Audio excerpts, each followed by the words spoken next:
Welcome to the NY Patriot Show.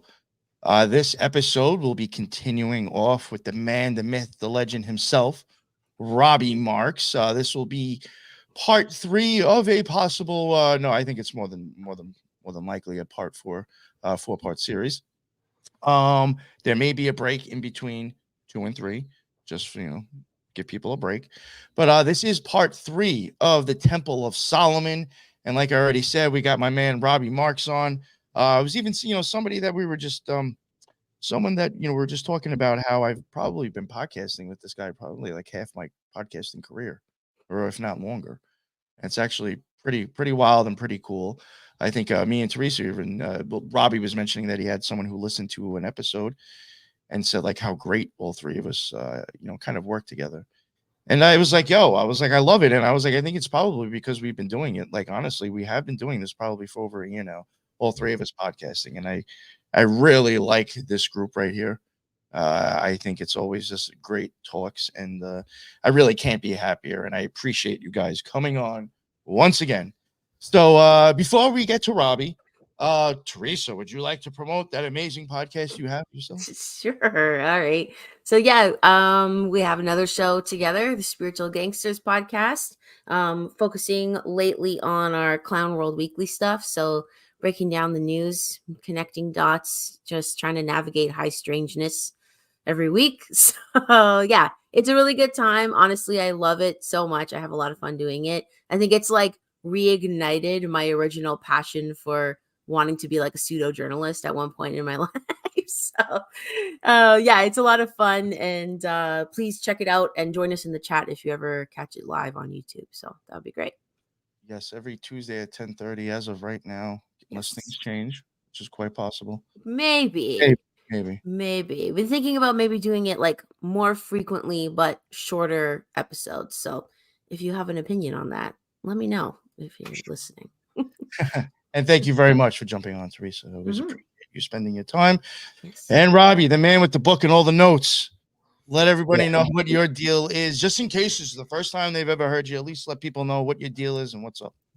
Yeah, I've just lived my life being an artist, and I pretty much do art all day, every day I can, as long as life's not interrupting me. And then at nights I spend researching. And basically I got into, I was raised non-religious. And when I was about 13, 14, I started getting into reading kind of, different spiritual type texts. And I kind of went down the Eastern philosophies, and I've transitioned back into the Western philosophies. And then I'm kind of moving back. But nonetheless, since I was about 14, I've been digging into these subjects, and I'm going to be 52 this year. So, nice. A lifelong love. Mm-hmm. Yeah, it really is. It really is. Just the sheer joy of what is the whole thing. It's the pleasure of kings to seek out a thing. So going down these rabbit holes and finding all this information and trying to understand how history moves and works, and why we're in the state that we're in as far as the world, and what it is right now. Kind of, and I'm really into the ancient stuff, but I'm also an information junkie, and I really keep up with the modern kind of news cycles. That's pretty much me, and my wife and kid and my chickens and life in general, yeah. The chickens. In the picture. yeah. I thought that was awesome. So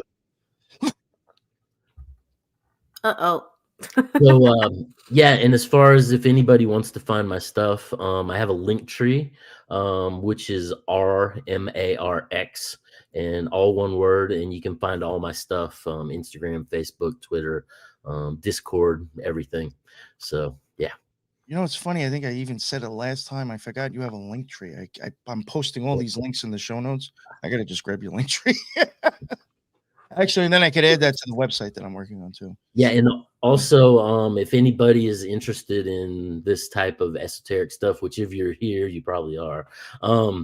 I have the Metta, METTA Mindcast, all one word, and that has the various shows of it, as well as some deep dives that I do within the cosmic compression of what reality is. Yeah, you have your work that you've done on this show and other shows as well on there, right? Yeah. Awesome. Yeah, I highly suggest to check that out. And I'm almost 100% positive that link is already in there as well, with all the other links I left for him. But I will have to grab that link tree so it makes it look a little bit neater now. Awesome. Thank you very much for coming on again, Robbie. Like I said, it's always a blast. It's always a good chat. I guess again, this is your topic, and I guess wherever you want to start off from, the wheel's yours. Yes. So last time we were talking about Solomon, and after we got off the show, I was really thinking about it. And one of the things I forgot to mention was that when you get into the personification of who King Solomon was, right? As far as him with the eagle on his back and him and all the demon play, as far as the summoning of the demons, what you're really looking at is, if you go back to Zoroaster, that is the character of Zoroaster. Zoroaster had the eagle, and he's the one that brought about the ideas of the angels and the demons and the beginning and the ends. And so, and if you read any of the Jewish histories, they all reiterate that Solomon, or not Solomon, but Zoroaster was essentially, or Zoroastrianism was essentially the foundation of what brought about Judaic thought. So Solomon is that embodiment of Zoroaster moving into the future and being reflected in the histories. So, and then at the end of last show, we went into the Babylonian exile, and basically that was when who was it? Nebuchadnezzar came in and basically broke down the temple and took all the Jews into. They went into Babylon and Samaria, and and basically were scattered, right? So now we're going to come up to King Cyrus. So this is about BC 538. And what's that? Taking it back. Yeah.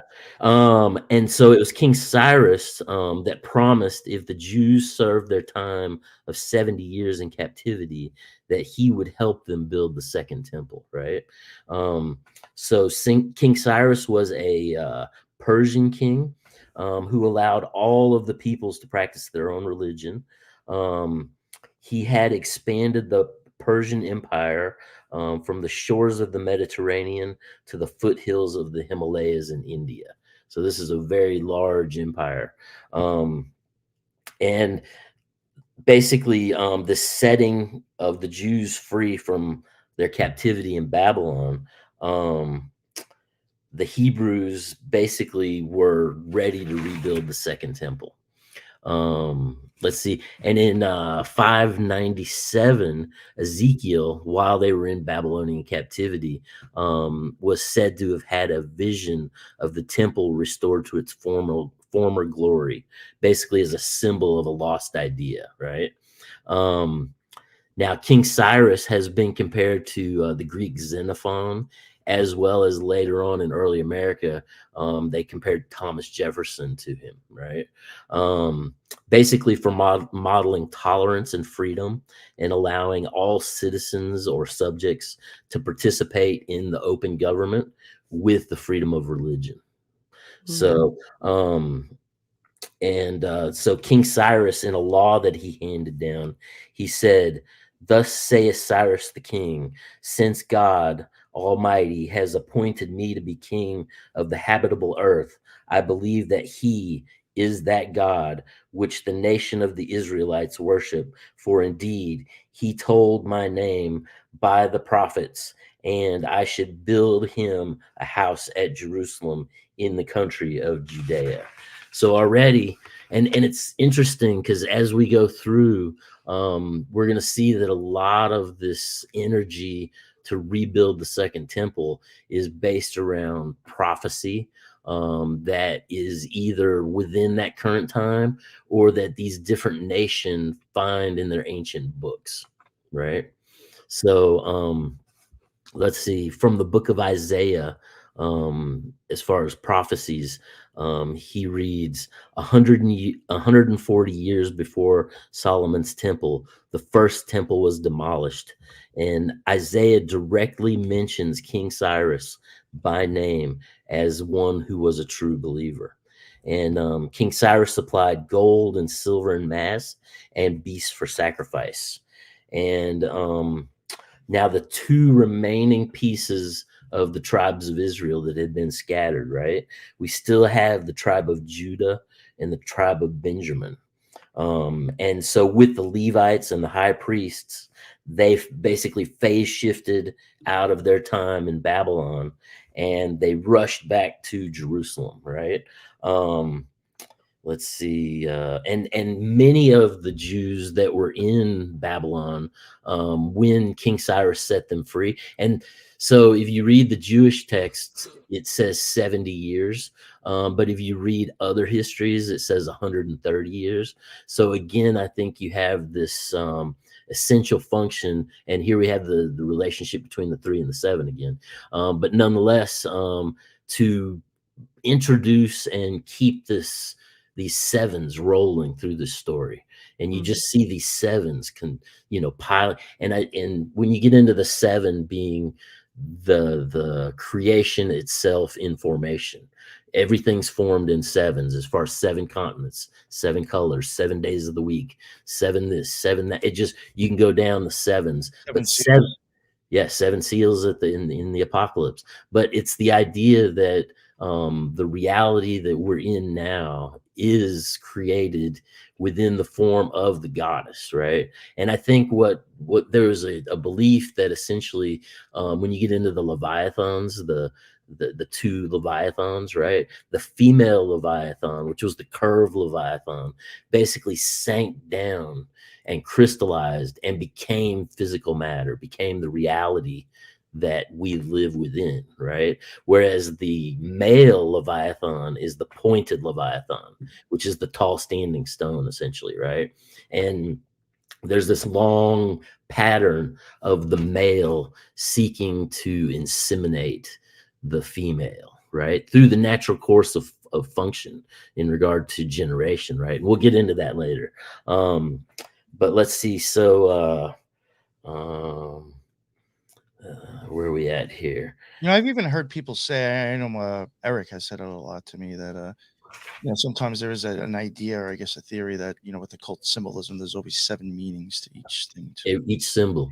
There's at least 7 layers to a meaning to something. Right. And that's Crowley with the 777 book and the correlations that he provides. And with the symbols, yeah, every symbol has seven meanings, and each one of those has 7 meanings. Each one of those. So when you get into it's very fractaline in nature, as far as, and just like the creation of the reality itself, So now, but looking back into the histories, right? Jerusalem, where the temple was built, has always been called Mount Moriah, right? And when you get into the old histories, this is called the Awful Hill, is what it's called, right?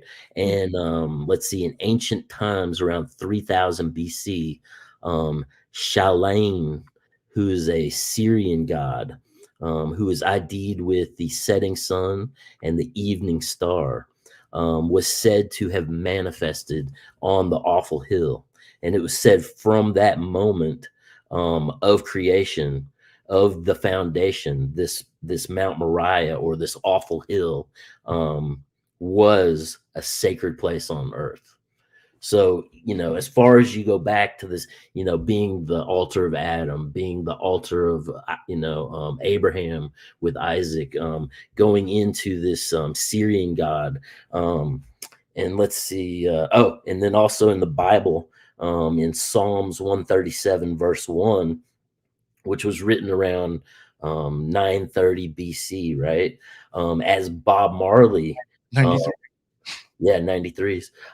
As Bob Marley reiterates reminiscing back to the Temple of Solomon, right? By the rivers of Babylon, where I sat down, yea, we wept when we remembered Zion. So, that's a direct reference to Solomon's temple and its glory that Bob Marley is singing about from Psalms 137. So let's see now. In 568 BC, which in the Hebrew calendar would be 3,466. Basically, the Hebrew calendar is a 6,000-year calendar. King Cyrus in rebuilding the temple marked the return of the Jews to Jerusalem with vessels of gold, brass, and silver that Nebuchadnezzar had pillaged. And let's see, for the Jews to rebuild on the same place as it was before. He sent edifices of polished stone, one from their own country, to rebuild the temple 60 cubits high, with the same in depth and the same in width. So 666, right? As far as a cube. And that's just like when you get into the Kaaba stone, basically that's 15 feet by 15 feet by 15 feet, which is again 666. So and what is 666 as far as the number of man? That's the man, the number 6 in the 7, the 6 in the 7, which is the goddess form as reality itself, right? Let's see. I've often wondered about the number 15. Yeah, I've seen it pop up in certain things that I thought was just cult nature. And I don't know, with all gematria, you have the reduction methods, different reduction methods. And it's interesting to see how the different cultures of the past have worked with the numbers to create, these sacred little number philosophies that they work in, Let's see. And then King Cyrus said, "And to my God, give goodwill to all the Persian Empire." And then, so now we get back to the Kuthians, being the Samaritans, right? Who around 500 BC were the Hiramite Masonic line. And I was talking to Jin, the ninja, and shout out to Jin. And he was saying, because back before when we were talking about Hiram, and he was called Chai-Ram, right, in the Phoenician. Well, when you get into Rama Vishnu, right, the most high praise name of Rama Vishnu was Jai-Ram. So directly, and then he was also saying that the Noetic line was the Kala Chakras. And then basically the Hiramites were represented by a camel, and the Noetics were represented by the donkey, as we talked about last time with the kings riding the donkeys. And basically these being different functions of the dilation of time and space, these different animals and how you ride them, through time, essentially, right? So now these Kuthites, they were set to inhabit the land for the rebuilding of the second temple, right? And they were saying that they would not be ruled by King Cyrus, but would instead attempt to rule him. And he said that they also said that the Jews must be stopped in their efforts to build the second temple, because by the Kuthian Samaritans, they saw them as rebels and enemies of the kings, who always were raisers of sedition and wars wherever they went, as read from their past histories. And at this time also, there was a great slaughter of many of the Magi. So let's see, now on the 7th month, again, the 7th, after departing Babylon, Joshua and Zerubbabel, or Zerubbabel, right? It's a great name. What's that? It's a great name. Yeah, Zerubbabel. They rebuilt the altar once again on the same spot it was in ancient times, right? And at this time, all of the surrounding nations that had come to occupy this land while the Jews were in the Babylonian exile, right? They were very unhappy that this temple was being rebuilt again. And daily offerings as sacrifice returned to the altar, and the Hebrew Israelite festivals returned from the first day of the 7th month of the occupation of the temple. And the temple was rebuilt very fast. And with some saying, looking at the new temple as even better than the old one, where most of the histories that you read say Zerubbabel's temple was a mere imitation, a mere simulacra of what the original temple had been. It was a little bit smaller. It didn't have all the opulence and the gold and all the miscellaneous factors, right? And the Samaritans came to rejoice and to help the rebuilding with Joshua and Zerubbabel. And they were told that they could not be partners, even though they worshiped the same God, being Jupiter or God the Father, right? And I got a whole thing here about how they were transported out. Let's see. Amun-Ra is sometimes associated with Jupiter too. What is Amun-Ra? I was just gonna say, I have that in here actually. Yeah. There it is. Totally. That's so Yeah. funny. So it was from this denial that the Samaritans wished to put a stop to the building of the temple. And then there was Cusinis, who was the governor of Syria, along with other governors, asked the Jews that came to the temple, right? And they were like, why does it appear as a citadel with high walls around? And why not merely just a simple temple like we know, there's temples everywhere else? And they asked them who gave them the grant to build such a huge edifice, right? As far as these, because it had quote unquote cloisters and walls and such strong ones about the city. And that's from the writings of Darius. And Joshua basically said, we have the authority by God the Almighty, and then he proceeded to lay down the history of this temple source, right? And at this time, King Darius the Great, a Persian ruler who was the third in the line of the King of Kings, found a book of prophecy and wished to help rebuild the temple, and said, any which try to stop them, strike them dead. And so the second temple of Solomon was said to be rebuilt in 7 years. Again, just the sevens, man. I like that. Yeah. Well, again, I mean, that's even showing you right there. It took, 7 has to do with something taking form again. Taking form, exactly. Just like I talked about the goddess coming down and taking form as the crystalline reality that we exist within. So now, once the temple was built, they began sacrificing daily. Daily, they were sacrificing 100 bulls, 200 rams, 400 lambs, and 12 kid goats, in accordance to the number of the 12 tribes. And they were reenacting the laws of Moses at this time. And the Hiramite Samaritans allied with the Persians, and they would not pay tribute to King Darius as declared. The walls of the temple continued to be reinforced, but only by the masons in the line of Noah. And the walls were said to be finished in Xerxes' reign on the 28th year of his reign, on the 9th month. And this was followed with large sacrifices and 8 days of feasting.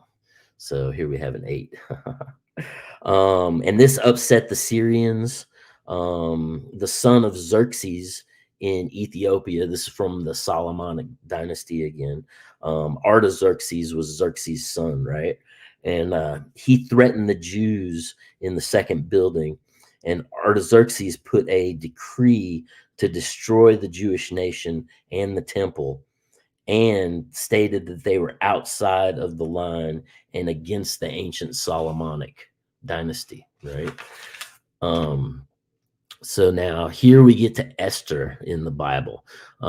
Esther was the wife of Artaxerxes, right? In the Solomonic line, right? And let's see. And I did find some stuff that Esther was married to Xerxes.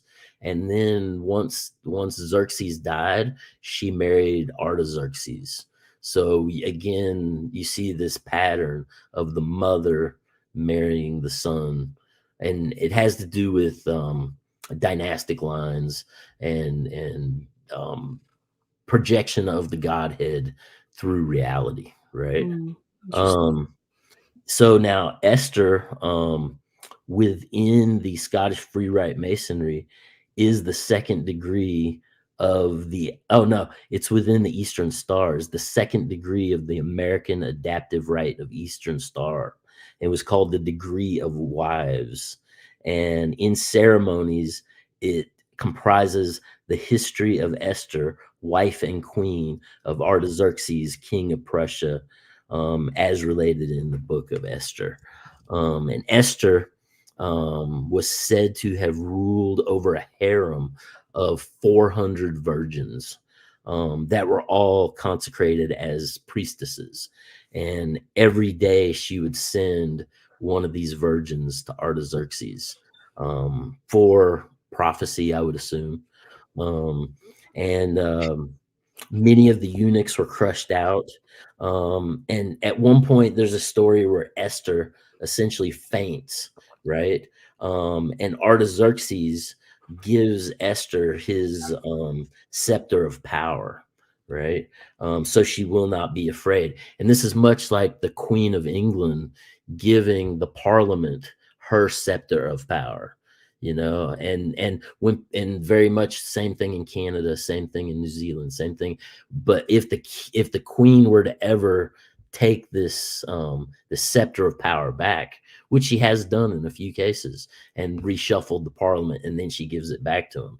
But this power, the scepter of power we're seeing, goes all the way back into 425 BC here, at least. So, and Esther, once she has this scepter of power, she reads again ancient prophecies, and she sent an edict out not to disturb or hurt the Jews in the building of the temple. And Esther says anyone against them will be destroyed by fire and salt. And in this time, circumcision was rapidly spreading because of what the text said was the fear of the Jews. So, and there was a battle. Go ahead. I said, damn, okay. Yeah. Wow. So there was a battle, and 75,000 of the enemies of the Jews were slain on the 13th day of that month. And those in Shoshana feasted on the 14th day, which Josephus says became one of the celebrated feast days of the Jews. And then interestingly, and this is outside, this was in the temple records, right about 333 BC. And it's kind of an anomalous thing that I just couldn't pass it up because it's very strange. But the records from the temple state that a character named Jesus argued with John in the temple, and John killed Jesus inside the temple, right? What? In 333 BC? Yep, 333 BC. And this John was punished for 7 years. That's all it said. So interesting. You got a John and a Jesus. Like John and a Jesus, yeah. I mean, even going back to I mentioned Amun Ra and Jupiter before. I mean, there's something up with that J. I mean, I've even said I do think that the upward and the downward. Occult symbolism, I honestly thought Joe Biden was going to win just because he had the J over top. Yeah. Well, you see those J, it's the J in the downward function and the P in the upward function. And basically you'll see different kings, pharaohs, gods holding these these curved symbols, upward or downward. Yes, yeah. It's true. Yeah. Called the jar or the par, and it's basically directing energies. I have thought Again, like the word even patter because of the P. P, Is that yeah, something like a reflection of a higher arc of the J or it's something? up. It's pointing up, yeah, and the Mhm. J is pointing down. So I interesting. even thought like that's even kind of on the hook. Like even like the fish is caught with that chain. Oh yeah, yeah, yeah. Well, and it's just like you see birds flying up or fish swimming down along the same type of symbolism, right? Mhm. So now we get to 332 BC. Alexander the Great comes into Jerusalem after conquering Gaza, and this is essentially when Rome is coming in and starting to control over the Eastern Mediterranean. And the Samaritans at this time, they went to Alexander the Great and they confessed to Alexander that they were the true Jews. And Alexander didn't believe them and sent them away. Right. So, He's like, I don't care. yeah, Go away. yeah. Let me drink from my lead cup some more. Yeah. So now, in 301 BC, Ptolemy, who there's the whole Ptolemaic dynasty, which were a Greek dynasty from a general who was possibly half brothers with Alexander the Great. And Alexander the Great left him in Egypt, and he basically took over Egypt. And this was the Ptolemaic dynasty, right? Or the Ptolemies, basically. So Ptolemy, he comes into Jerusalem and Judea, and by deceit and treachery, he carries many Jewish captives and planting them in Egypt. And this is also in the time of Cleopatra, giving them the same rights as citizens to watch over these ancient places. And then in 283 BC, Philodatus, the pharaoh of the Ptolemies at this time in Egypt from the Ptolemaic dynasty, begins to translate all the books that they can get a hold of, right? And this is a Greek family that was basically under Alexander the Great that came over, and now they are ruling Egypt as the pharaohs, right? But they began to translate all the books in the East that they could find into Greek, so that basically they could send them back to Greece for the philosophers. And they were said to have translated over 200,000 books, and they translated the Jewish Torah into Greek. And this was in the time of Eleazar, right? And now there's a story I came across. I think it was in Plutarch, where they talk about the kings of Asia welcome the Jews in with equal rights with the citizens, to worship in their own custom for their devotion to God.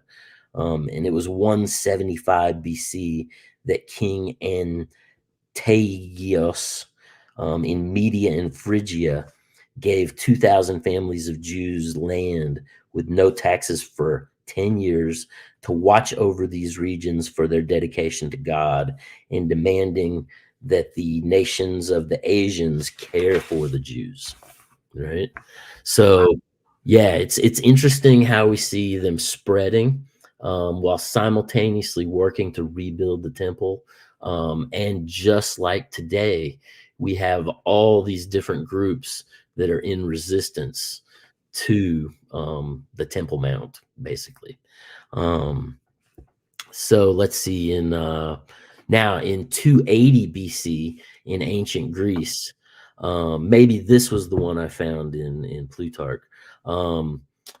So in Sparta, in the city-state of Laconia, which I live right next to Laconia here in New Hampshire, which was the home of the Spartans.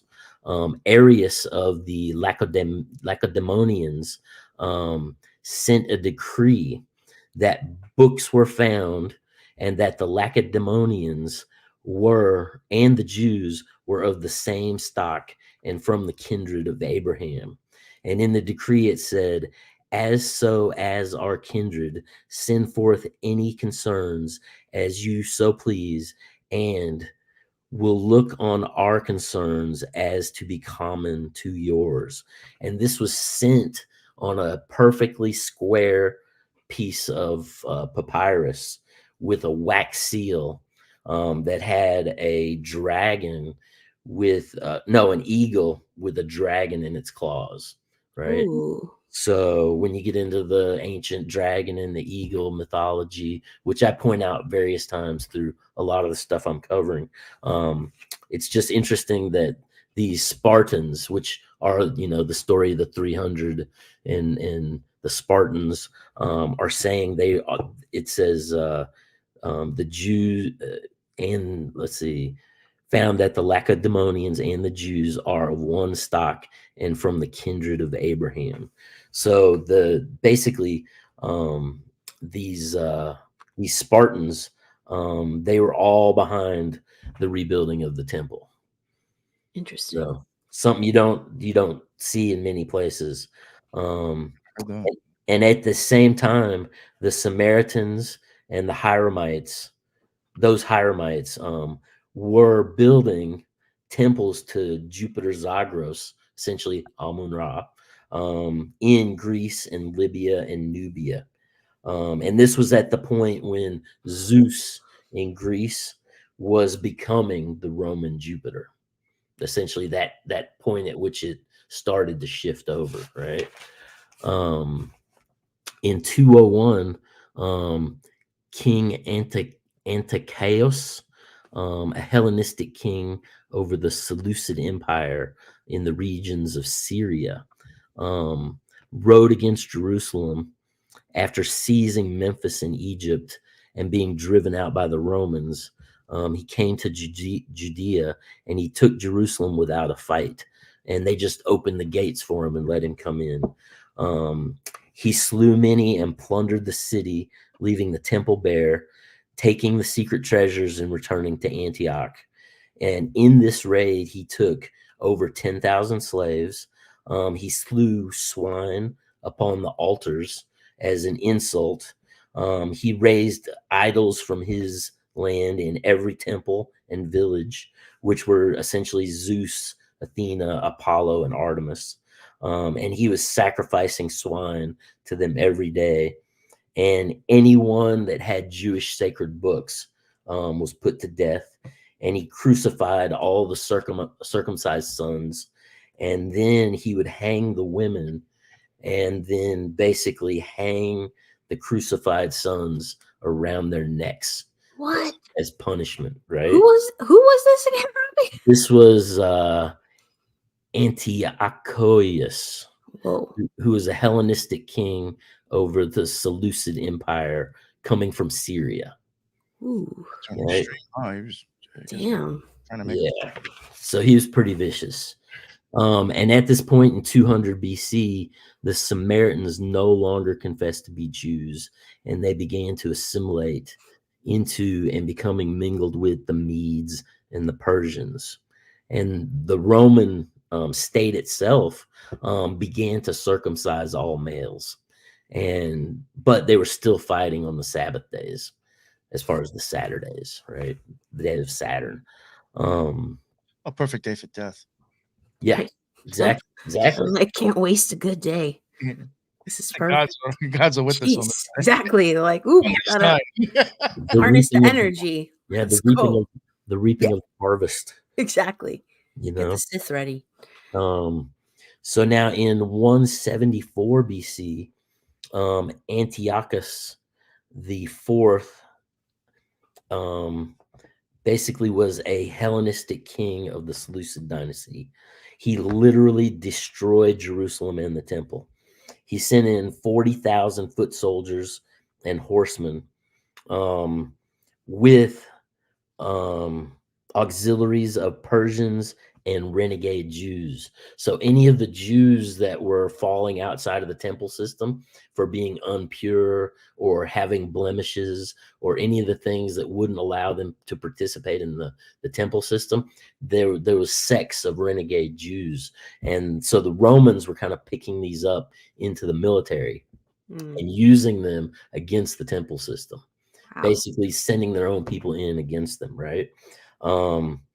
And let's see. So Antiochus, he basically brought in merchants to bind the slaves caught to be sold, and they were paid in silver and gold per head for the Jews that were captured to be sold into slavery. And so the Jews decided to fight them in an unusual way, right? Okay. And so they basically all took off their clothes and they ran out into the battlefield naked. And kind of the armies didn't want to fight them being naked. And so they kind of won the day, that day, at least, you know. That's interesting. Psychological tactic freaked them out. Oh, I'm yeah. surprised those Spartans, I think, used to fight naked sometimes. Sometimes, yeah. Oh, exactly. So maybe they were taking up the. They're like, we're just gonna go with our Spartan brothers since here. they got the decree from the Spartans, they're like, these guys fight naked. Come on. Yeah, exactly. So now after this attack, it basically left the temple empty and polluted.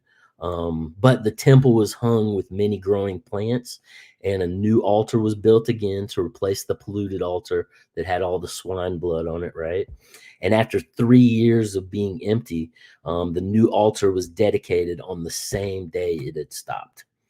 And this was the festival of Hanukkah. The festival of lights began at this point. This was the first Hanukkah. With an 8-day feast in 164 BC. What the heck? So, and then the surrounding nations again rose up against Jerusalem to stop the new temple from being rebuilt. Gilead rose against Jerusalem. In Ephron, they would not let the migrating Jews that were coming back in from the different points in Babylon, and basically. The Jews slew all of the men in Ephron that were blocking their way and basically marched over masses of bodies to get back to Jerusalem. Again, very Spartan. Yeah. Right? Yeah. Jeez. And at this point, because of all the chaos and the Roman Empire coming in, the Jews sent their own senators into Rome to seek assistance. Because they were being attacked essentially on all sides, right? Rome, instead of helping, sent garrisons of renegade Jews who would murder those going to sacrifice in the temple, right? And again, the temple was sieged by Antiochus, who enlarged his army after that last defeat with the nakedness going on. And he sent all of the Jews out of the city naked as a result of his taking the temple again. And Antiochus, seeing how strong the walls were, he demanded that all the walls of the temple be disassembled and taken down. And the Jews were very afraid this might be the end of their kingdom. And this is at the same point in history, around 83 BC, we have Virgil being born. And Virgil was the first one in his writings to announce the new order of the ages, basically the new world order, right? So this is about the time of the origin of the idea of the new world order coming about, right?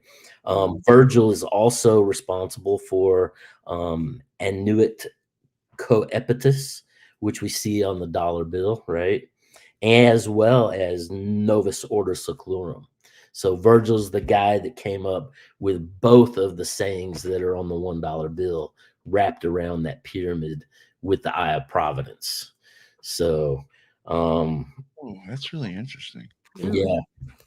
And basically somebody that was like I can't remember who it was. I don't know if it's somebody I'm covering. It might have even been something I left out because I was just like, oh, there wasn't much about this guy.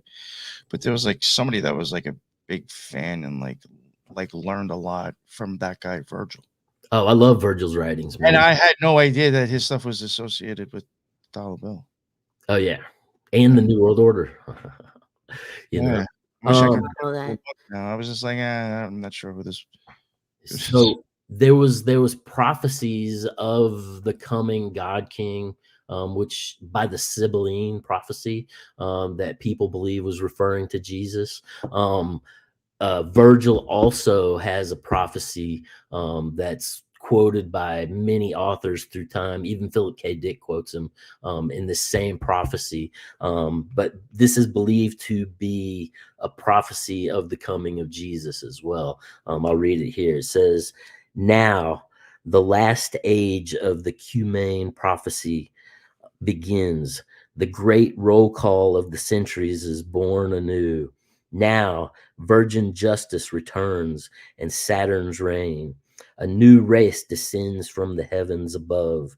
Only favor the child who's born, pure Lucina, under whom the first age of iron shall end, and a golden race rise up throughout the world. Now your Apollo reigns." Wow. Yeah. Intense.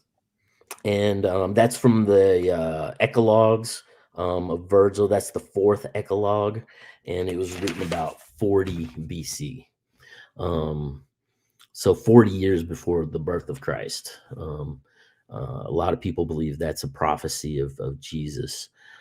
So now in circa 60 BC, for all my glass blowing friends out there, we have the oldest recorded glass blowing coming from Jerusalem. Showing up, and later on, if you Google it, most of the source documents on Google will say that it showed up in Sidon and Babylon around 27 BC. But in the histories, I found glass blowing as early as mentioned around 60 BC. Wow. So, yep. And now in 73 BC, we have Herod the First is born, King Herod, basically, right? And he's under the Hasmoneans, which is one of the lines that's part of the line of David. And Herod's father, King Herod, he would become King Herod. Herod's father was a sort of a prime minister for the Hasmoneans, who were the Maccabees, basically, right? Herod's family were from an Edomite tribe who were forcibly converted to Judaism by the Maccabees some 100 years earlier at the point of a sword, basically around 140 BC. And Herod's mother was from Petra in Jordan, where we would see the rise of Muhammad. And Muhammad's grandfather was an avid worshiper in Petra. So Herod was king of Bethlehem and Jerusalem from 37 BC to 4 BC. And the Jews of the temple saw him as an imposter king of Jerusalem because he was an Arab, essentially, right? And Herod, he had already gotten married, and he had a wife named Herodias and a daughter named Salomone. But he sought to marry a Jewish princess, basically that was in the line of David, because he wanted to become king of the Jews. Yeah, like legitimize his rule or something. Legitimize his rule, right? Yeah. So basically, he sends his wife and his daughter into exile, right? And just basically cuts them out of the picture. And he makes an agreement and is betrothed to his second wife, which is Mariamne, Mariamne, who is a Hasmonean princess, right? And she's betrothed to him at the age of 12. Okay. So And when they eventually, after he sends his wife off and they eventually get married, she hated Herod. She couldn't stand him. She kind of existed and dwelled in this state of depression and misery, but she bore him 4 children. And I found some places that there was a 5th child that drowned at a young age after being sent to be educated in Rome. And later on, there'll be 3 brothers that take over the rule, even though the histories say he had 2 sons and 2 daughters. So this 5th son, interestingly enough, 2 of his sons are named after like regional type names, and his 3rd son is Philip. So I almost feel like there was, out, right? yeah, I almost feel like maybe they took a Roman kid and sent him in and as one of the rulers over Judea, essentially later on down the road. But nonetheless, the number of children, it varies 4 to 5, 3 sons, 2 sons. It just, depending on where you look, right? So let's see, his sons were Alexandros and Artabolus, and the 2 daughters were Salomisos and Cyprios. And now King Herod, was on a first name basis with Gaius Julius Caesar Augusta, basically. So Julius Caesar, right? And which is where we get our month of July from, Julius Caesar, right? And Plutarch tells us, I've been deep in Plutarch lately in his live series, but he tells us that Herod's children went to stay with Caesar for whole seasons at a time, having their own rooms in Caesar's palace. What? Yeah. So Herod and his family, marrying into this, into the line of David through this Hasmonean princess, being on a first name with Caesar, his children in the palace. He was really being groomed to basically be the king of Jerusalem, as the basically controlling arm of Rome, right?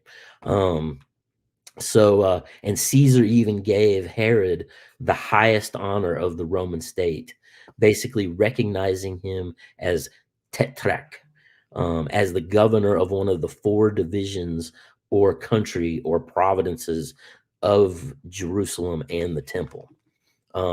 Now Herod had Mark Antony, who we know is in a romance with Cleopatra, right? Mark Antony was Herod's advocate in the Senate, and basically facilitated whatever he needed for Jerusalem, being directly, in contact, being one of Caesar's best friends, basically, right? And as the tetrarch of Jerusalem, it was said that Herod could not be king of the Jews, but with his marriage to Mariamne, his son Alexandros could.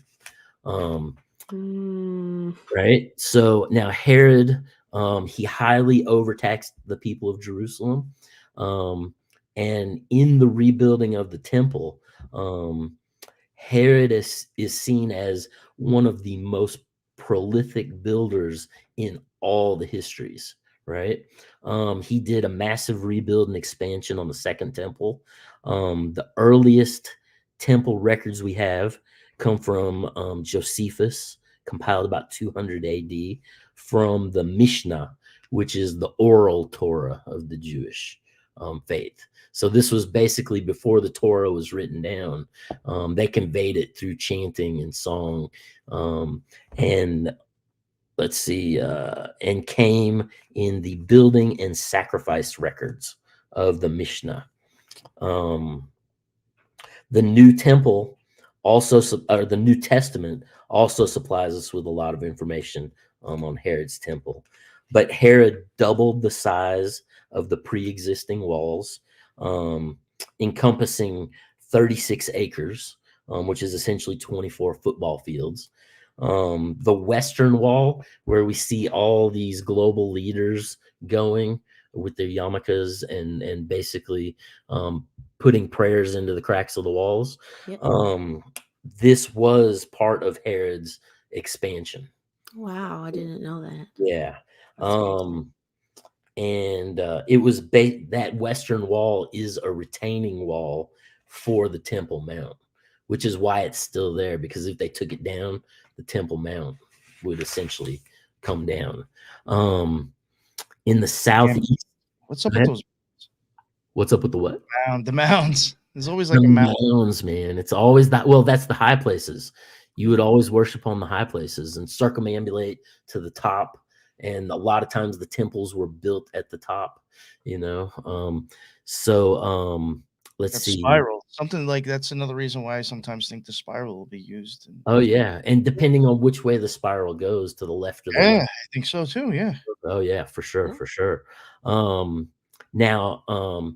in the southeast of these walls that Herod had reinforced and built, there's a drop off, which Herod reinforced with a vaulted ceiling. And this was an underground place underneath the temple that is called Solomon's Stables, right? Where eventually the Knights Templar would keep all their horses and all their battle gear when the Knights Templar are on the Temple Mount, right? And we'll get into that down the road. So, and later in modern times, this becomes the marijuana. It sounds like marijuana. Yeah. It's the it's the MARWANI mosque, Marawani Mosque, right? And so now we're at about 63 BC, and this is the point that basically Palestine comes under the rule of the Roman Empire, right? And Herod, at this time, after reinforcing all the walls, he tears down all of Zerubbabel's works and basically restored the temple to its original plans, carting off all of these old remains, which he saw as polluted, and basically cast them to the wind. And with Herod, the rebuilding of the temple was said to happen in 1 year and 6 months. So again, we have a 7. It's funny, but I found other sources where it took. So that was basically the temple. There's other sources, I think, where the disciples of Jesus, I believe, say it took 46 years.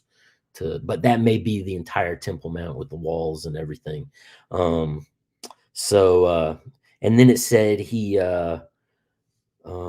rebuilding and expanding the entire Temple Mount in a total of 8 years. And when the temple is done, at this point, when the temple is done and Rome is fully ruling over Jerusalem, right? This is at the point that Herod basically declares himself as king of the Jews. And he's like, I'm not going to wait for my son. He's like, I'm the man, I'm it. Yep. I'm it. And again, the Jewish population distrusted him. And through the course of this rebuilding, he also put the Roman double-headed eagle over the entrance of the temple.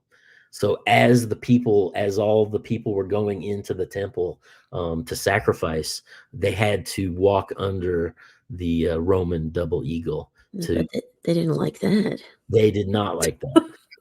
Yeah. And we'll get into that here in a little bit. Now, Cleopatra, who was the queen of the Ptolemaic kingdom of Egypt, and I got into the Ptolemies, talking about their relation to Alexander the Great. Cleopatra sent a letter to Mark Antony to basically kill Herod. she's like, kill him, because as Egypt, we want to come in and we want to rule Jerusalem, right? So and now we get to 44 BC, and it was during the Ides, the Ides of March, which we all know about, when Julius Caesar was basically slain by the senators and Brutus, and at this point, Herod loses his direct connection to the Roman Empire, right? And Mark Antony also, at this point, it's when he eats poison and dies in the arms of Cleopatra, basically because what ends up happening is let's see, because Mark Antony at this point becomes an enemy of the state, because he had always been against Octavius. Yeah, he was like really close with Caesar. Right. And Octavius was the great nephew of Julius Caesar. But in the Senate, it was always Mark Antony and Octavius who were butting up against one another. And Octavius was not a fan of King Herod, right? He was always fighting against the things going on in Jerusalem. So essentially, Herod losing his advocate in the Senate, Herod goes to Octavius in Rome, right? And he dresses in plebeian clothes, basically just normal, garments. So he does no opulence at all. And he goes in and he, takes the knee to Octavius and basically says, all of the dedication that I gave to Caesar, I now give to you as the head of the state of the Rome, and Octavius is like, but Herod had brought, what was it, 700 talons of silver for Octavius, right? Another 7. I would even consider Octavius even showing an 8 again, possibly. Oh yeah, the Octa. Yeah. I mean, you are getting 8 a lot, and I do wonder if that's like something to do with kind of why the magician card has a not an 8, but the infinity. So the 8th month is August, and August comes from Octavius. Yes. Octavius is where we get the 8th month being August. So there's a direct 8 correlation there as well. Yeah, so he then became known as Caesar Augustus. Correct. So and Octavius accepted the silver. Basically, I read some stuff about the coffers were a little bit empty, so it was good to take the silver in to refresh the coffers. And Octavius accepts his offer and gives Herod more lands to rule over on top of that, right? And Herod continues to build, creating a great horseshoe port in the sea there, basically for the merchants. And this horseshoe port, the way it was set up, the boats could come inside, and if there was a big storm, it would protect them against the waves. It would also protect them against the various pirates that were in the area. And all of this rebuilding that Herod was doing, he was using the Roman concrete of the time, which when we look at the Roman concrete, they had figured out a way to create a self-healing concrete. So when there was a crack in the concrete, when it would get wet, the minerals would bleed out and seal up the concrete, keeping it contiguous. So smart. Yeah, so the Roman concrete, the stuff built with Roman concrete 2,000 plus years ago, is still standing today. And look at the cheap concrete we have now. You almost have to think it's like a Keynesian work project as far as just keeping people working, so there'll be jobs. But it's just interesting. So and Herod did things that they say not even modern engineers would attempt to do on cliff walls and just a lot of the things that he built. But like they said, he was one of and there was even some that said that the buildings that he put that as far as Jerusalem and the seaport should be considered one of the great wonders of the world. So just as far as the scale, So this built up the Gentile and the merchant population around Jerusalem, right? And it was said at this time that Jerusalem was Caesar's city, while the Temple Mount was God's city, right? And at this same time, the Samaritans were said to have been found with their own version of the 5 books of Moses that were different from the Hebrew 5 books of Moses, being the Torah. So the Samaritans basically have their own, which I think relates into Masonic philosophy in regard to the rebuilding of the Masons through Rosicrucianism into the foundation of the Masons later on, carrying those sacred mysteries, into present time, essentially. It almost even sounds a little bit like a Philosopher's Stone type Yeah. Yeah. Like transmutation is. Yeah. And well, and that's, and a lot of this stuff, it gets down to like Osiris and Set. Which side of the story do you want to read? As far as the 30-year war, when I was digging into the 30-year war, everything that I found was from the Western perspective. And finally, I found Schiller's 30-year war, which is from the German perspective. So with all these stories, the victor writes the histories. So if you can find both sides of the story and compare and contrast, it will lead you to a more cohesive understanding. Now Herod, claiming to be king of the Jews at this point, right? He was not allowed inside of the temple, right? Okay. He was treated grandly when visiting, but had to stay in the court of the Gentiles, as the Jews alone could enter by the eastern gate. And now, after 10 years married to this Miriam, Herod's rivals, basically, he was in fear of the Hasmonean dynasty because he was just distrusted by everybody. So even the family he had married into started to turn against him, right? And so he just went in and basically executed all the prominent members of the Hasmonean dynasty, including his wife. Now, some of the histories say that she strangled herself and killed herself. But some of the histories say that he basically assassinated her, right? Kaiser Soze. Kaiser Soze, right? No, right? Yes. Oh man. I mean, it's, the further back you go and look at all this stuff, man, it's all just gangster, So, Yes. so let's see. Now, after this mass execution within the Hasmonean family, Herod became even more despotic. And then Herod took his wife Miriam that he had killed, right? And he preserved her in a barrel of honey, right? And he kept her hidden underneath the temple, in the tunnels under Jerusalem, right? And they would say he would go down there every night and basically commune with her, and spend time with her. And some even said to continue their relationship. God. So, but supposedly he kept her down under the city for 7 years. So Sounds like some psycho Chainsaw Massacre type fucking story. yeah, man, yeah.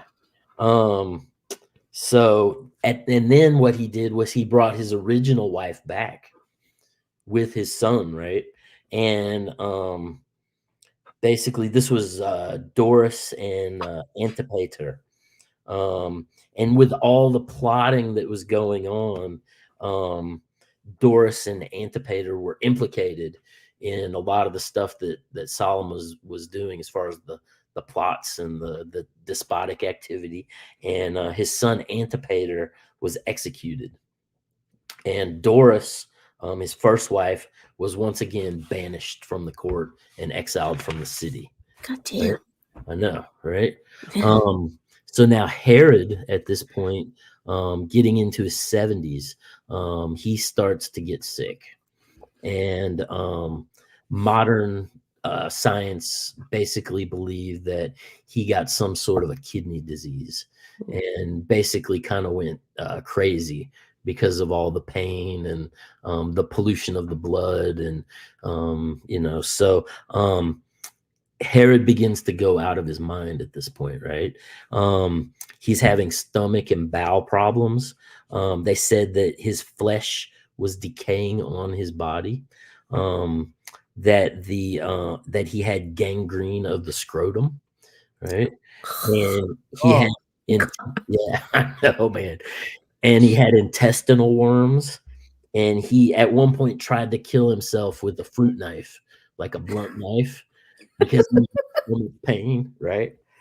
Bro, try again. This is very, very King Henry VIII. Like banish the wife, like how you banished like Queen Catherine and Mary, and then brings them back, and then he's like falling apart and like going mentally insane. This is the karma, I guess. Well, it's funny how, consistently through all these histories, you just see the insanity of these elite class when they get into power, and the despotism and and all the wrath always coming back on them sevenfold. You didn't even mean to do that, probably. Didn't even mean to. So now once he becomes sick, King Herod is relocated to Jericho in his sickness, right? And once he's moved out of the city to Jericho, the Jewish students in the temple, they go out and they tear down that Roman eagle, right? And basically protesting against, symbolically representing the end of King Herod and his foreign rule over Jerusalem. But nonetheless, Herod hears about it. And he orders the execution of all the students and the teachers in the temple system, which is carried out. So, what I found interesting, and just, I guess it was just like a brain fart that I had. You mentioned like Jericho, and it's like I mentioned this before. Jericho is like Jericho Highway or whatever it's called. It's like 2 minutes from my house, and there's a Jericho on Long Island. There's a Mount Sinai on Long Island. There's a Babylon on Long Island.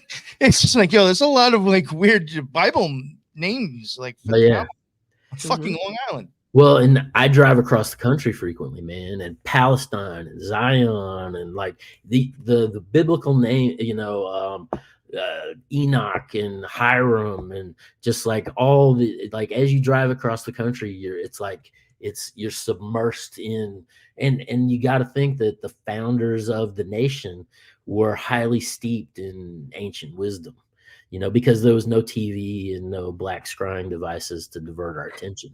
Yeah. So true. So Herod, when he's on his deathbed, right, he orders that all the Jewish nobles be brought to Jericho and all be killed when he dies, right? But this order was ignored.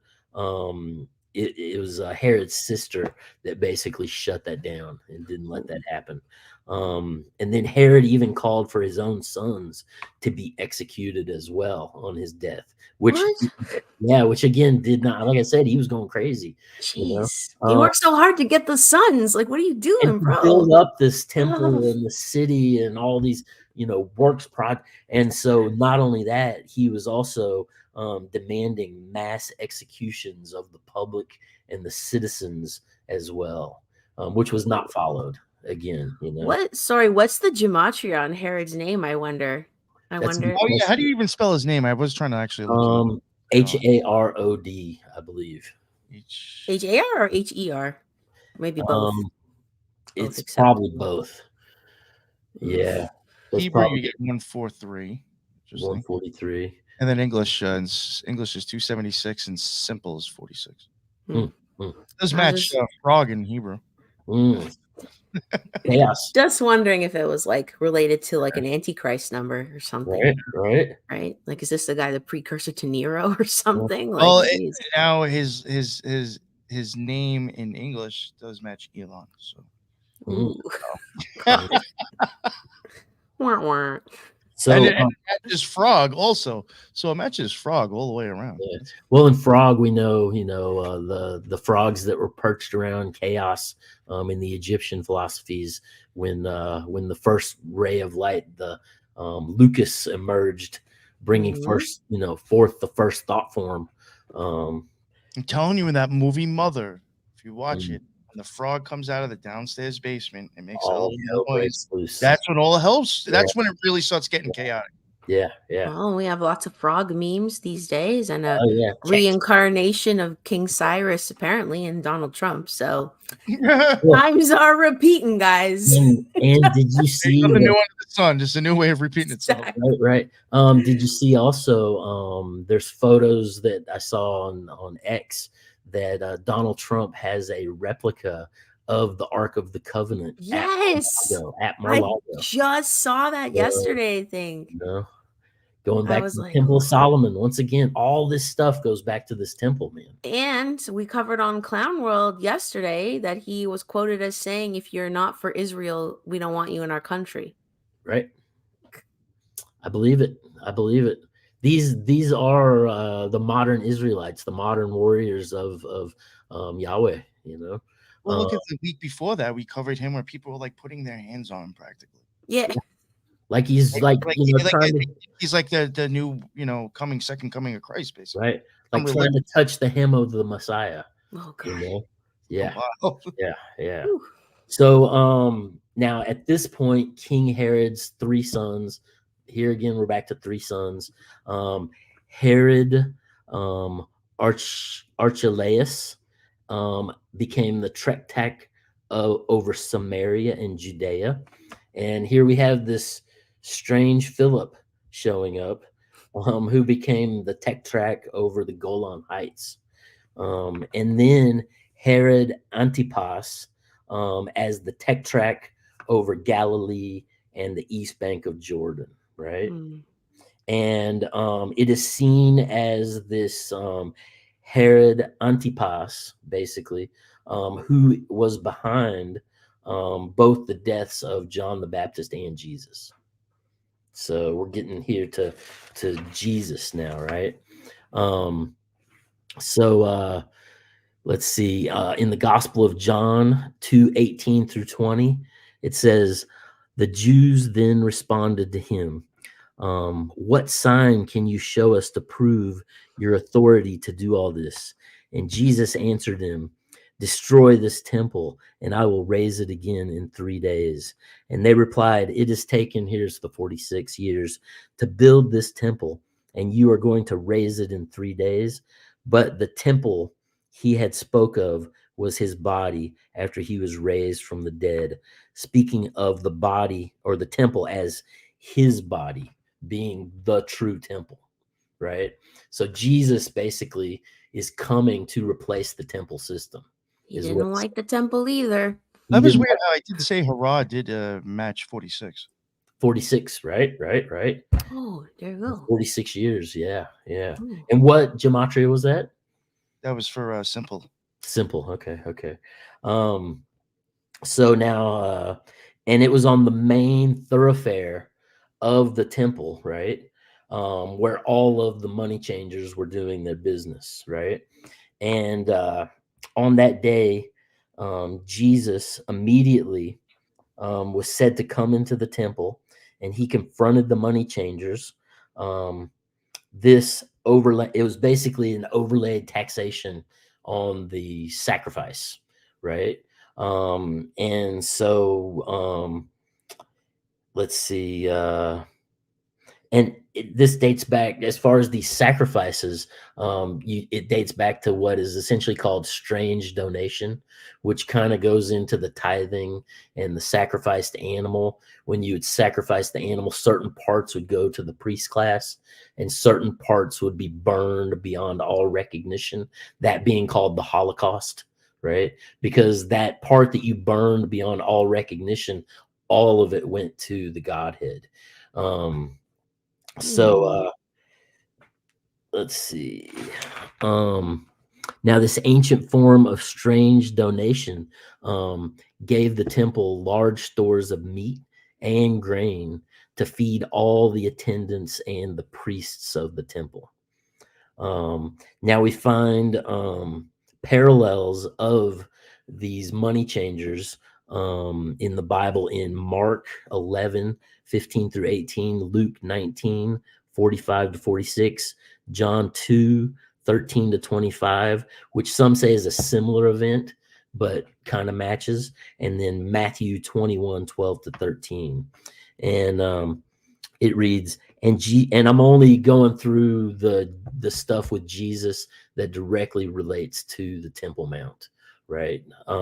So Jesus went into the temple of God and cast out all of them that sold and bought in the temple, and overthrew the tables of the money changers and the seats of them that sold doves, right? So the dove within this ancient tradition, going back to Samaria and Mother Rhea and the beginning of the ideas of justice, this dove is the representation of the Holy Spirit. So to shut down people making money off of personification of, the divine Holy Spirit, essentially symbolically is what I think that represents. And he said unto them, it is written, my house shall be called the house of prayer, but ye have made it a den of thieves. And then shortly after that, he went and confronted the temple priests for their betrayal to the system as being basically sellouts, for the state of Rome, right? And now when leaving the temple, the disciples, they're pointing out some of the beautiful buildings that Herod had built, right? And in Matthew 24:2, King James, and Jesus said unto them, see ye not all these things? Verily I say unto you, there shall not be left here one stone upon another that shall not be thrown down. Right? So basically Jesus is talking about completely, ending the temple system, and that it's a sellout to the state, and which when you get into, the modern Jerusalem and Trump moving, the embassy to Jerusalem, and all the sellout to the Crown and Mossad, and I think that the current state is also completely subsumed within the system of the state as well. So, and then while in the Mount of Olives sermon, Jesus, where he was standing, he was gazing down upon the temple itself, right, as he spoke. And he talked about tribulations of a time to come, essentially relating to the abomination of desolation, that being the pagan offerings, which replaced the twice daily offerings of the Jews. And some call this essentially the mini apocalypse, as far as the Mount of Olives, the Sermon on the Mount of Olives, referring to the apocalypse of John, with the coming of the New Jerusalem, essentially, right? And this coming of the New Jerusalem is the great work of the Masons. It is essentially the idea of the squaring of the circle, right? Because the square is the earthly realm and the circle is the heavenly realm, right? So if you're going to square the circle, you're going to bring heaven to earth, right? As the Christian prayers say, on earth as it is in heaven, right? And there's an intrinsic idea within Judaism of bringing earth to heaven, or bringing heaven to earth. And they talk about the third temple basically coming from the heavens and descending to the earthly realm, right? So, and that's where you get into there's a lot of philosophy that you can't build the third temple, because the third temple exists in an etheric realm above the construct of reality, right? He's gonna show up like a UFO. Show up like a UFO. Yeah. Or Shambhala, floating city in the sky. Yeah. Something along those lines, you know? It's almost like the way the new Predator kind of like looked in the last one where they were it was like them and Native Americans. Like they kind of looked as the ship as like some like Thunderbird in the sky or something. Like, it's kind of interesting. Interesting. So now, as a result of these activities of Jesus, he was arrested and brought before the Sanhedrin, right? Which essentially the Sanhedrin is the Council of Moses. And it was made up of Talmudic clerics and Pharisees, wise men, right? Now, the Pharisees were a Jewish social movement against the state of Rome, right?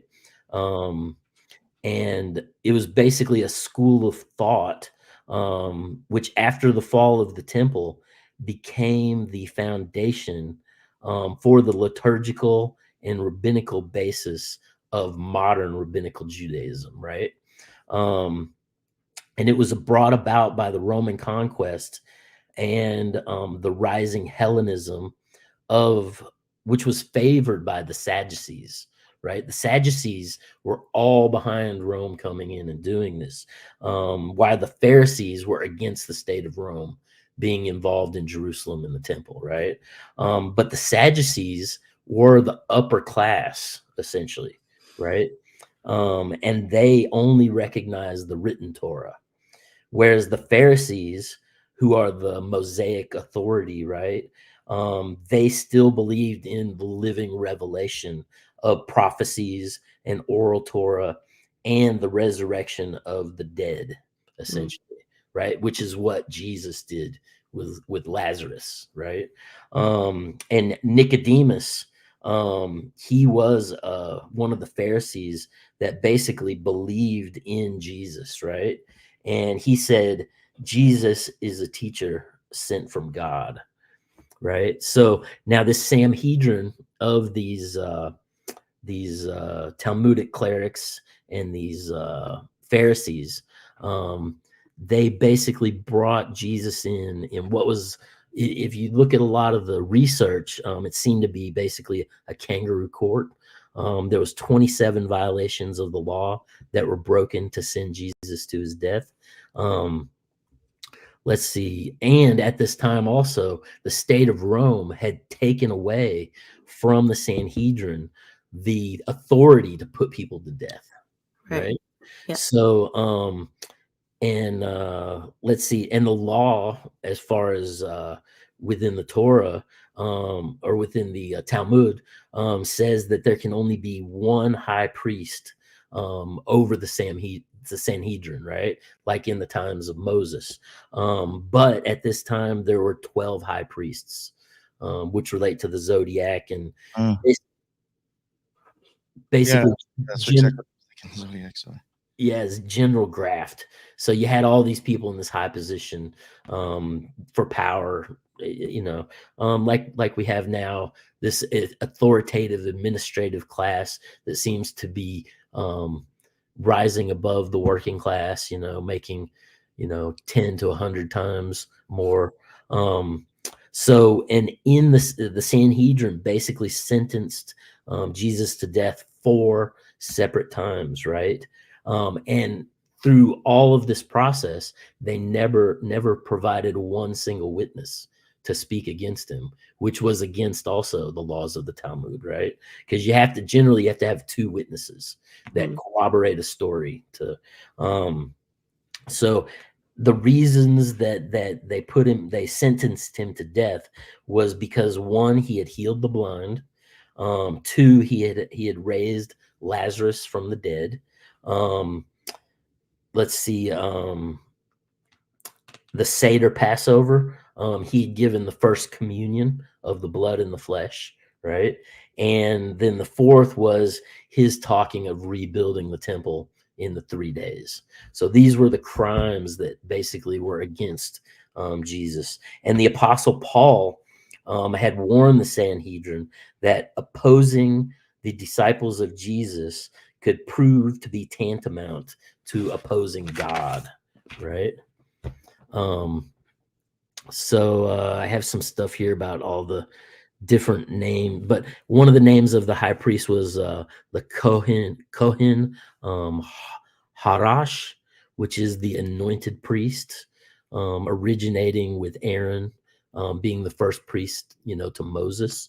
The Sanhedrin consisted of 70 individuals with the one high priest, but we have 12 high priests, right? Which would make 82 instead of 71. But you're supposed to have 3 Levites, 3 judges, and 64 wise men. And at this point, they handed Jesus over to Pontius Pilate, right? Who took him to Herod Antipas, right? King Herod II, the younger Herod. And Antipas was pleased to see Jesus at the time after what he had heard of all the different miracles and the things going on that he was doing. And Antipas was hoping that he would show him a miracle, right? And but through his questioning, Jesus remained silent and didn't say anything. And so Herod gave him back to Pilate, basically to be sent to be crucified, right? And then there's the whole story of Herod, and he has the public basically decide who should be killed. So basically, where this crucifixion took place was on Mount Moriah, right? So again, this same terrible, quote unquote, terrible hill, right? That is the altar of Adam. That is the altar of Abraham. That was the threshing floor that became the Solomon's temple. Now also has the crucifixion of Jesus. Is that why we get Mariah Carey for fucking Christmas? No, I looked up the spelling. It's different. Moriah. But in The Hobbit and Lord of the Rings, there's Mount Moria, which is where they keep the treasure. The dwarves have all their gold, and the dragon lives there, and it's a whole thing. Yeah. Yep. Interesting. That does tie in extensively. Yeah, Tolkien was a big fan of JC. So. Yeah. Did I pass that? No, not yet. Okay. So now Jesus. Oh, here we go. So yeah, let me go back to this point here. I got this kind of out. Okay, so now we're gonna go. Basically, this is a history that we find in the Bible that we can't find documented anywhere else. Basically, in the Bible, the massacre of the innocents, right? In the nativity narrative of the Gospel of Matthew, in which Herod the Great orders the execution of all male children who are under 2. And this is considered in Christianity, this massacre of the innocents is considered to be the first Christian martyrs. Yeah, right? they're actually the first saints in the Catholic Church as well. Right, Yeah. right. Yeah. Now, all the other histories that I've been through, you can't find this story, but where you do find it is in Nimrod trying to get rid of Abraham, at that time. So this, I've found this story of the massacre of the innocents in like 3 or 4 different places, essentially, under different kings and different times. But let's see. So, and Josephus as well, he never mentions it in the Antiquity of the Jews, right? Which is this whole story kind of expanded thereupon. So essentially 3 wise men come to King Herod, and this, I believe, would be Antipas, because Herod ruled until 4 BC, then Antipas took over. But nonetheless, it was in the year 0, right? And again, the Romans didn't use the 0 in their Roman numerology because they thought that it represented the chaos of the divine feminine, and they saw it as a polluted number. But when the Arabics brought the math in, the algebra, the zero came into play, right? But nonetheless, Jesus was born in the year zero, which is kind of the balancing scale of time from the past into the present, right? But that zero, again, we have the seed in the cave, as far as Jesus being that sprout coming out of the hole in the ground that is precipitating this new philosophy, right? So these three wise men basically come to bring gifts to Herod, and they're bringing the gifts to the king of the Jews, but they're saying, you're not the king of the Jews. That we're bringing it to this newborn baby who's the king of the Jews, right? He don't like that. Right. So that basically spurred the massacre of the innocents. And there's also this thing with a repeating cycle based around the sevens, where you have 70 times 70 gives you 490. This is a prophetic cycle, which in some philosophies, they believe that every 790th year, some sort of a Messiah would be born into the physical plane. Right. So let's see. Now, at this point, this brings us to, I'm just going to talk about the mystery of Golgatha, right? And then I'm gonna wrap it up after that. As far as the crucifixion and what it represents symbolically, through the expanded thought of Christian Science and the Theosophists, and the Gnostics and the Hermeticists and the alchemists, right? So the mystery of Golgotha, when you go in and you look at art history, and anytime you look at most pictures of Jesus being crucified, there'll be a skull that is at the bottom of the cross, right? And a lot of people talk about Golgotha, which is the Greek, being the place of the skull where he was crucified, right? Which was on Mount Moriah. So let's see, it says, and they took Jesus and led him away, and he, bearing his cross, went forth into a place called the place of the skull, which is called in the Hebrew Golgotha, where they crucified him, and two others with him on either side, one on either side, and Jesus in the midst, right? And so through the slow course of this turning, of this expanding story of these messiahs coming about, right? Jesus became and took authority over all the energies which had been ruling over the human incarnations in the physical world. Basically talking about the salt of the earth, right?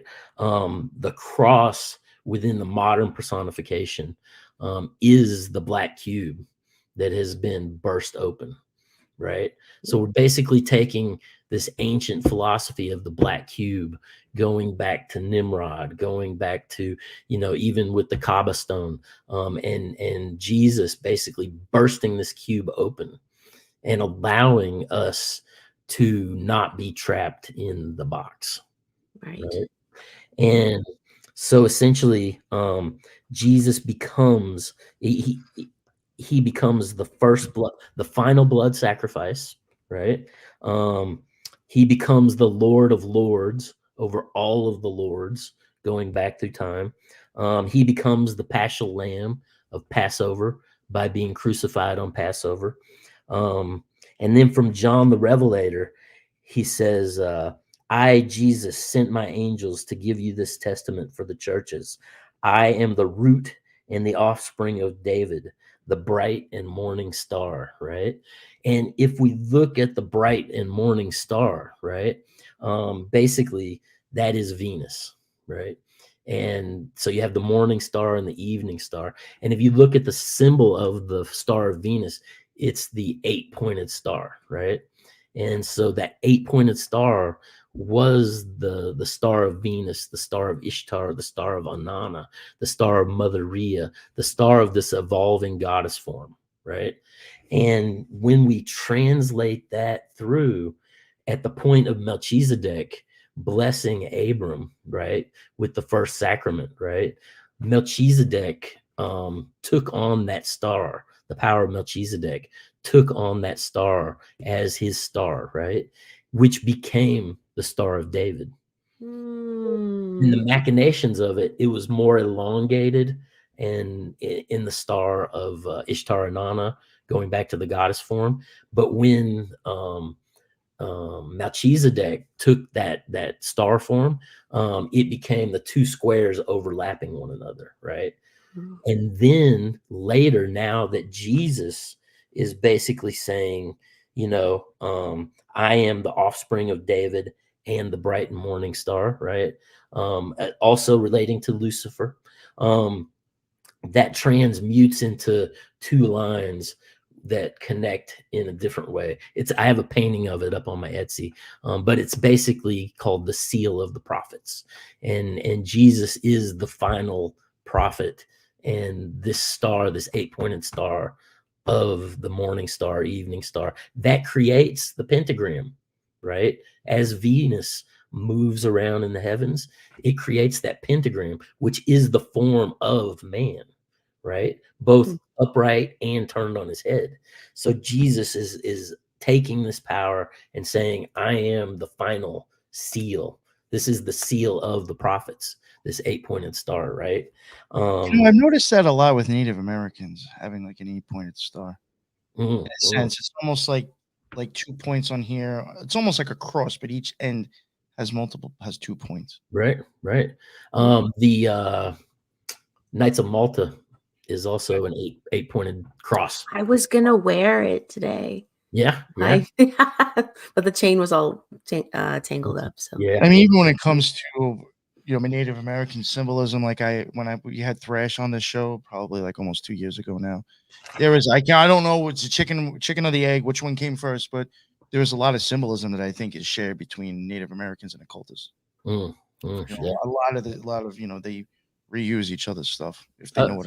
Well, and that's the idea of the perennial system, that this is all really just one system that has been like fractally expanding and changing through the course of the ages. I think as people know or gather a better understanding, sometimes maybe they put their own little flair on it. Right. I think it's all kind of, again, nothing new under the sun. We're just expanding on things that we know from the past.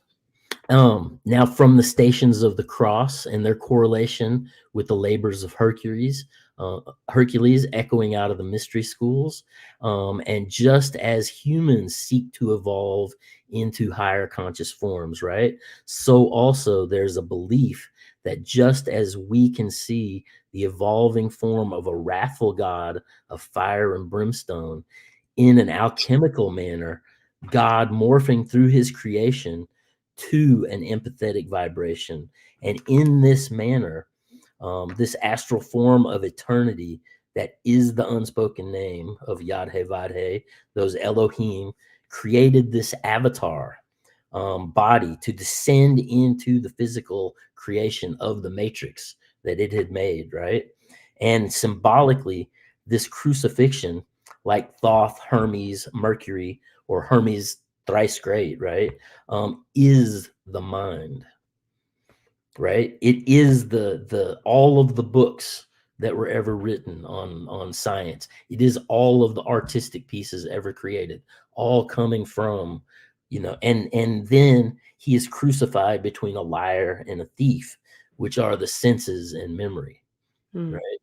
And just as his creation, he allows himself, or it allows itself, to enter into physical reality and to die and be resurrected, right? This allowing an even further expansion into a new pulsation of creation, right? Creating even higher forms of created reality. Very much like when you see Mithra and he's coming up out of the rock and he has the light and the dagger to defend his liberty. he has just come from another dimensional aspect into this realm, right? So let's see, in Ephesians 4:9, it states that Yahweh Jesus descended into the lower parts of the earth, right? And in 1 Peter 4:6, it reads that good tidings were proclaimed to the dead, right? And upon ascending after 3 days in the underworld where the dead were, which is essentially the place where also the black cube is housed, right? In the old Greek mythology, he essentially, it's believed that he essentially pierced a hole to open ascension as a path for any that wish to proceed on this path, right? So as God resurrected in the universal form of man, the Kaaba of man, right? Now also by him doing this, it programs the divine form of the Kaaba of man in the heavens and allows all of us this door to ascend into the higher realms, right? Right. But as far as this mystery of the skull, right? The mystery of Golgatha, right? Let's see. This is the same location as like we talked about, as the altar of Adam, Abraham's altar, the threshing floor, and Solomon's temple, right? This all goes back to where Adam was. So this crucifixion is coming out of the root place where Adam had been ejected from the heavens, onto the physical realm. And Adam also being the first man to have to die. So by Jesus coming down and going through this death process and being resurrected, it's almost like he's created like a cosmic circuit in essence, right? Yeah. And let's see. So Yahweh Jesus becomes an avatar of man and in essence becomes a bodhisattva by his death in helping opening the path for all to transubstantiate into the many mansions of the heavens, symbolically opening the way to all for eternity, right? And then when you get into the aspects of universal reproduction, right? The Holy Spirit being the divine feminine aspect that is the curved Leviathan, who allowed herself to crystallize into this universe as reality, is an ovum, right? And the Father, Yahweh, Yad-He-Vad-He, in the function of cycles, the Holy Father Patriarch, that is the pointed Leviathan, who seeks to come into and enter her energies, right? Basically wishes to inseminate the mother and thereby sending himself as his only begotten son, germinates the seed that is the mother hidden in the cave and creates another universe through universal alchemy. So by this function, some believe this allowed for another universe to become created to precipitate life in the void of the chaos, right? Interesting. It's weird that word ovum does match Babylon. Interesting. Does match Orion, Moses, Virgo, Oh. Pisces, a whole bunch of interesting shit. Right. So now Yad-He-Vad-He Jesus as the germinating cosmic man, growing from the line of man, being the primal mother and father, Jesus crucified at the place of the skull on Golgatha with the mother through the alchemical wedding, marries her own son, who is her father, just as Osiris and Isis, Ninisanana, and all of the other god forms that we see through time, that the son, the father dies and the mother marries the son in cyclical function throughout all of eternity. So, and that's pretty much where I wound up. Very interesting. A wild story. Yeah. It is. This is the best. So Wow. Thank you, Robbie. Yeah, Yeah. thank you very much, man. Thank you. So further down the road, we have the Crusades and the Templars, and then we'll run it into modern Zionism and the rebuilding of the Third Temple. So Sounds good. yeah. I'm so happy we got through all that in 2 hours. Man. You did like amazing. 2 hours, yeah, an hour and 49 minutes. 49 minutes, yeah. That's awesome. Wow. So That was yeah, a a lot of information, man. It was. Yeah. And It's like an audiobook. yeah. Yes. Me and Teresa Yes. just chimed in every once in a while. We're like, Robbie's do. audiobook. Yeah. So, but I'm trying to give a cohesive understanding of, you know, the modern personification of what we're dealing with in modern times. Yeah. You know, so yeah. Well, it's so I relevant. Interesting, like, you know, like there was even other people talking in the chat. You know, I wonder if we do see a lot of like these stories kind of retold again. Just Yeah, I think so, because it reinforces the monomyth. Mm-hmm. You know, as a force personifier. You know. Yeah. So yeah.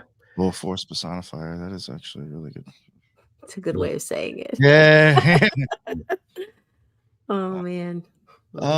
Thank you again, Robbie. I really appreciate all the time you've been spending. I mean, this is going to be a pretty, long series, and I appreciate you willing to do that. Teresa, before we wrap it up, would you like to remind everybody again about the Spiritual Gangster? Oh, sure. Well, thank you so much, Robbie. It's like every time he comes on, he blows my mind. I think I'm just going to say he's my favorite person.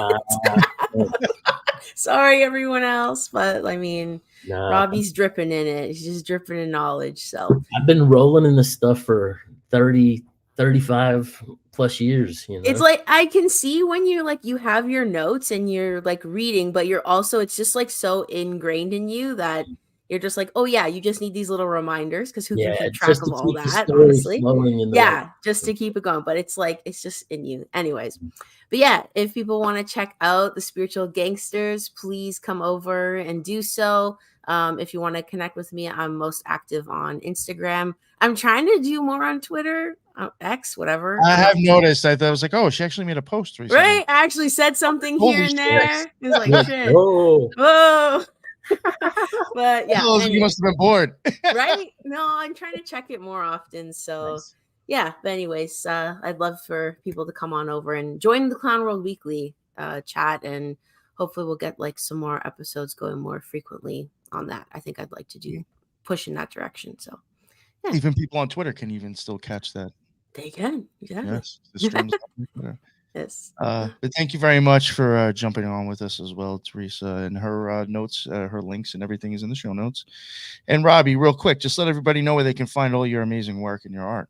Yep. My art, my podcast, everything. If you just go to Linktree, RMarx, all one word, and that'll pull up all my links for you. Nice. Awesome. Thank you again. And thank you everybody who was in the chat. Really had an awesome chat. I mean, we always do, but which is why I like to try to at least go live once a week. But like, we really had some great stuff in there. We had a lot of people show up, all the same usual suspects adding to what we're trying to cover. I appreciate you all showing up again. It's always a good time going live. And that is the end of another NY Patriot episode. Part 4, I would assume, will come right after this for the people who catch this once it drops. And that is the end of another NY Patriot show. And until the next one, everybody be well. Later.